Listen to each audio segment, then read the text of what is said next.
I noticed her hand tremble just slightly as she dropped something into my wine glass. The motion was casual, almost polite, as if she were merely dusting the table instead of plotting. Her name was Victoria, my daughter-in-law, and at first I had believed she genuinely cared for me. But over time, the pattern became impossible to ignore. Little emergencies, constant requests for money, and increasingly lavish posts on social media told a story that didn't match her words. Something was very wrong. After my wife passed, I was left alone in a house that suddenly felt too big, too silent. My days were simple: reading, listening to old records, and thinking about my granddaughter, Emma. I had saved carefully over the years, and I always wanted to provide for her future. I assumed Victoria would respect that. I assumed I could trust her. At first, she seemed perfect, attentive, cheerful, always helping with Emma's schoolwork and bringing home-cooked meals. She praised me, joked with me, and seemed like family. Then the requests started. Small things at first: money for school supplies, an unexpected repair, a minor emergency. I obliged. My son, Daniel, was working long hours at the hospital, trusting his wife's judgment. I did too. But the requests grew, and the urgency became suspicious. Overnight, casual asks became large sums, justified by emergencies that conveniently coincided with social media posts showing vacations, fancy shopping, and dinners she could clearly afford herself. It took months before I realized the pattern. I wasn't helping the family. I was being exploited. The first clue that this wasn't just financial mismanagement when I discovered she had copies of my bank statements and even drafts of my will. She wasn't just asking for money, she was planning for something far more dangerous. I hired a private investigator, someone experienced in financial fraud and elder abuse. In 2 weeks, the investigator uncovered the truth. Victoria was colluding with a man named Victor, an experienced con artist with a criminal record, to gain control over my assets, and they had even discussed ways to accelerate the plan if I became an obstacle. Hearing the recordings and seeing the documents sent a cold shock through me. My mind raced, but panic would only make me careless. I began planning carefully. First, I updated my will and set up a trust for Emma, making sure Victoria and Daniel could not access it. Then, I coordinated with the local police and a toxicologist to create a safe way to catch Victoria in the act. Thanksgiving became the stage. I pretended to be weak, even distressed, hinting at health problems that would require costly surgery. Victoria's true intentions became clear. Her focus was on money, not concern for my well-being. She was ready to act. On the night of the dinner, I let her perform her planned trick, slipping a powder into what she thought was my wine glass. But I swapped it at the last moment.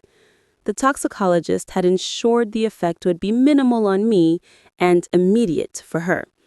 Within minutes, Victoria began to falter. Law enforcement, discreetly stationed nearby, moved in. She was caught red-handed, her plans exposed, and the truth recorded for court. I watched the scene unfold, relief washing over me. The trap had worked, but the real goal was protecting Emma. She had no idea of the danger she had narrowly escaped.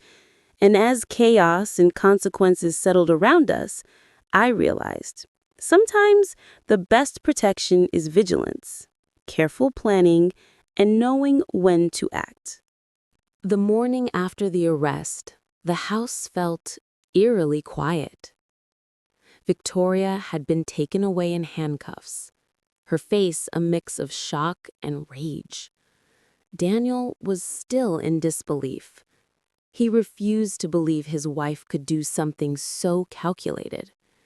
But the evidence was undeniable.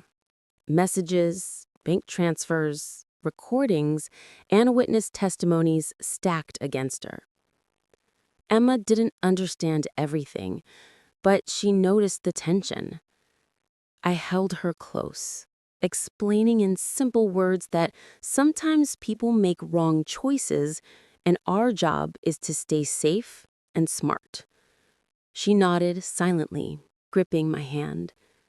In that moment, I realized how fragile trust can be, even within a family.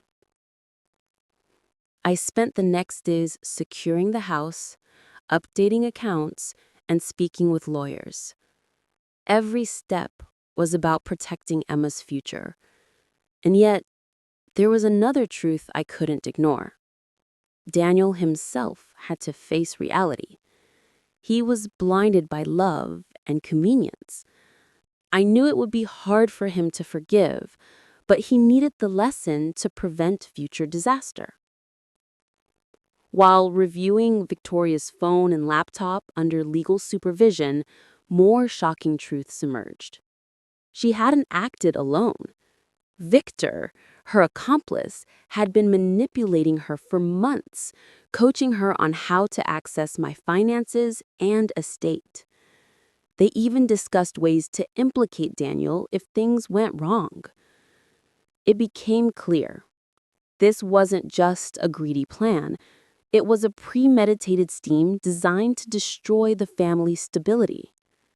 Every suspicious emergency was actually a test, a step toward gaining full control. The realization was chilling. I decided to take a calculated approach. Confrontation would be futile without evidence, so I continued gathering proof, documenting every move. The authorities were involved, but I wanted to ensure no loophole would allow them to escape justice. My home had almost been lost, but now I had the upper hand. Knowledge. The court day arrived. Victoria's smug confidence had vanished, replaced with desperation. Her accomplice, Victor, had fled, but the authorities were closing in. Daniel finally understood the depth of betrayal. The courtroom was tense, a mix of anger, disbelief, and raw emotion.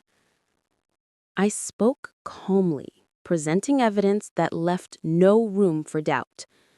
My goal wasn't revenge, it was protection, justice, and closure. Victoria's plan had been exposed publicly, her lies unraveling in real time. Emma watched from the gallery, wide-eyed. She saw how careful preparation and vigilance can protect those you love. I made sure the judge understood the real victim wasn't just me, but the innocent lives tangled in Victoria's deceit. With the trial concluded and Victoria sentenced, a heavy burden lifted from our shoulders. Daniel apologized repeatedly, now painfully aware of how blind love can cloud judgment. We worked together to restore Emma's trust and happiness, rebuilding what had almost been destroyed. Life slowly returned to a new normal. I installed additional security measures in the house, revised all financial plans, and kept a closer eye on who we let in. Emma thrived, her laughter a reminder of what mattered most. I learned that trust is precious and must be earned, that vigilance is a form of love, and that protecting family sometimes requires courage, strategy, and patience. The experience left scars, but also wisdom. A reminder that even in betrayal, careful planning and steadfast love can triumph.